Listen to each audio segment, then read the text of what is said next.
Ramraj cotton நிறுவனத்தின் ஆச்சாரியா பஞ்சகச்சம் வேஷ்டியின் விளம்பர தூதராக கலாச்சார வல்லுநரான துஷ்யந்த் ஸ்ரீதர் நியமிக்கப்பட்டுள்ளார். இது தொடர்பாக அந்நிறுவனத்தின் சார்பில் வெளியிடப்பட்ட செய்திக்குறிப்பில், பாரம்பரியத்தையும் தொலைநோக்கு சிந்தனையையும் ஒருங்கிணைக்கும் இத்தருணத்தில் ராம்ராஜ் காட்டன் நிறுவனம் ஒரு முக்கியமான முன்னெடுப்பை மேற்கொண்டுள்ளது. அந்நிறுவனம் புகழ்பெற்ற அறிஞரும் கலாச்சார வல்லுநருமான துஷ்யந்த் ஸ்ரீதருடன் இணைந்து தனது ஆச்சாரியா பஞ்சகச்சம் வேஷ்டியை வாடிக்கையாளர்களிடம் பிரபலப்படுத்த உள்ளதாக தெரிவிக்கப்பட்டுள்ளது. ஆச்சாரியா பஞ்சகச்சம் வேஷ்டி ஆன்மீக பாரம்பரிய மற்றும் இந்திய கலாச்சார அடையாளத்தின் கலவையாகும் என்றும் ராம்ராஜ் காட்டன் நிறுவனம் அதில் குறிப்பிட்டுள்ளது. தென்காசி மாவட்டம் கடையநல்லூர் அருகே திருமலை குமாரசுவாமி திருக்கோவிலில் மலையாள நடிகர் மோகன்லால் சுவாமி தரிசனம் செய்த வீடியோ காட்சி வைரலாகி வருகிறது. பண்பொழி அருகே உள்ள இக்கோவிலிற்கு நடிகர் மோகன்லால் தங்கவேல் ஒன்றினையும் காணிக்கையாக வழங்கினார்.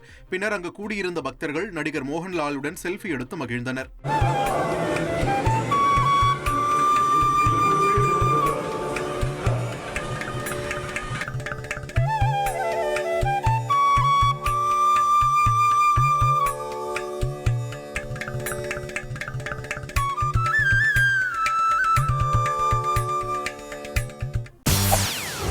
செய்திகளை உடனுக்குடன் தெரிந்து கொள்ள உடனே சப்ஸ்கிரைப் பண்ணுங்க.